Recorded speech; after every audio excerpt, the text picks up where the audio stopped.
guys, what's up? It's BigJackFilms here, and welcome back to the King Kong review series. And today we're getting into the good stuff, cause today's film is an interesting yet no-budget remake of King Kong, simply titled The Eighth Wonder. With that said, what's the plot?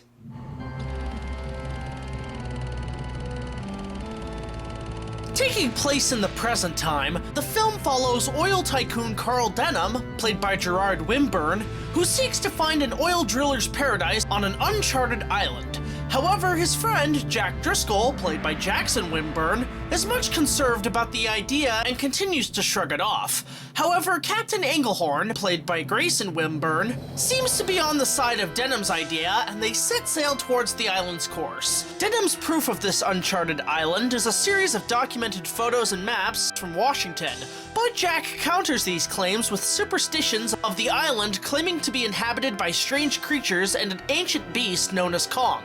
However, Denham persuades Jack that, given his experience as a zoologist, this island might be a great discovery for his resume. After sailing through a major storm and entering the fog bank, they arrive on the island and set up a fort in the clearing. However, the crew is attacked by the king of the island, the giant ape Kong, who wrecks the camp and retreats back into the jungle. Jack and an exploration team venture into the jungles to find the giant ape in hopes of doing some research on this new discovery. However, Denham discovers the deposits on the island is not oil, and the expedition is a complete bust. Meanwhile, Jack and the crew run and hide from several prehistoric creatures, only to come across Kong across a log bridge as several crew members fall to their deaths into a pit of creepy crawlers. Jack continues to follow Kong, but is then chased by the giant ape back to the camp, only for Denham to set a trap for Kong in a pit full of chloroform. They ship him off to New York and put him on display at the Shea Stadium. But of course, King Kong escapes and runs amok in the city, only to climb the Empire State Building and meet his demise by the hands of civilization and the weaponry of modern man. Okay, so as you can tell, this film doesn't hold much in terms of special effects. But you gotta give the Wimburn brothers major credit for their effort in telling a very dialogue-driven and an interesting different take on the classic story. And on top of that, for a cast and crew of really only 4 people, it's a very big piece of effort to put together. The biggest plus is how they were able to tell the classic story without the use of the Beauty and the Beast concept, including the lack of a female lead. Yeah, this is probably the first rendition of the story I've seen that doesn't include that. And it actually kinda works, and still gets to one of the major themes of the story, which is the greed of man exploiting the unknown and eventually destroys it. And yeah, as you can see, a lot of the dialogue, characters, and story take major elements from the 1976 film, with the use of the oil plot, as well as certain characters and names with the likes of Carnahan, played by the same actor who plays Denham. This is also why you never see certain characters interacting with another.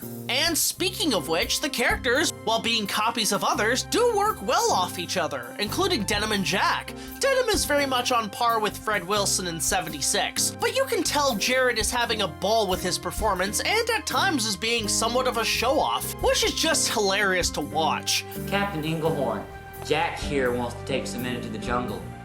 After the ape...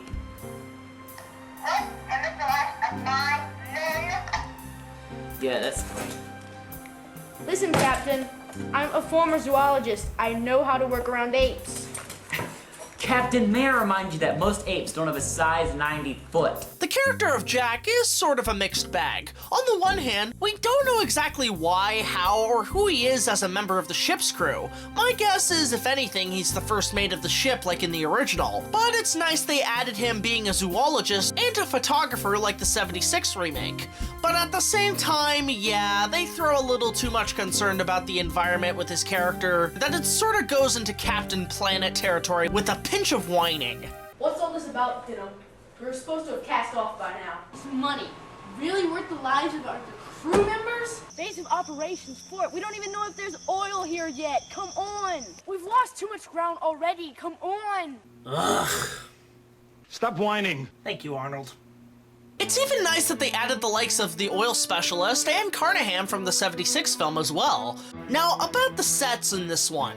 On the one hand, the jungles are your standard public parks, but they get the job done for the most part and do look nice in a few shots. The ship, however, could use some work. Yeah, I know this is a no-budget film, but you could tell that most of it was shot in the house.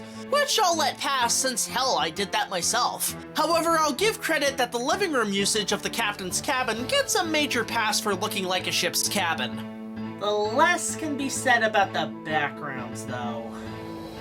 Again, I know this is a low-budget film, and it looks like it was shot on a DVD cam, but come on! Still shots of the ship for some of the background shots? This is one of the major problems with the film. These shots stick out like a sore thumb. They don't even crop with the frame width of the movie.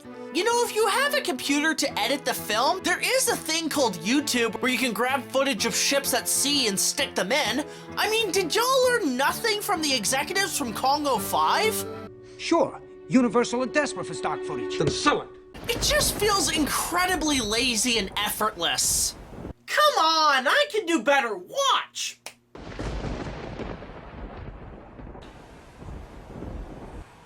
Took me less than 5 minutes. Laziness spared.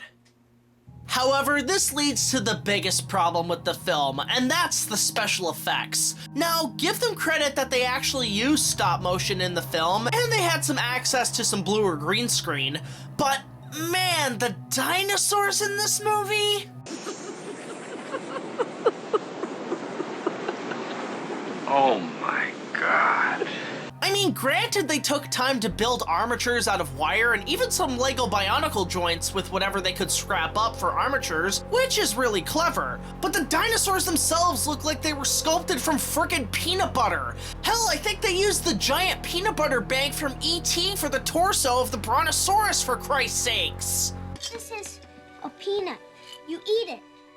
But you can't eat this one, because this is fake.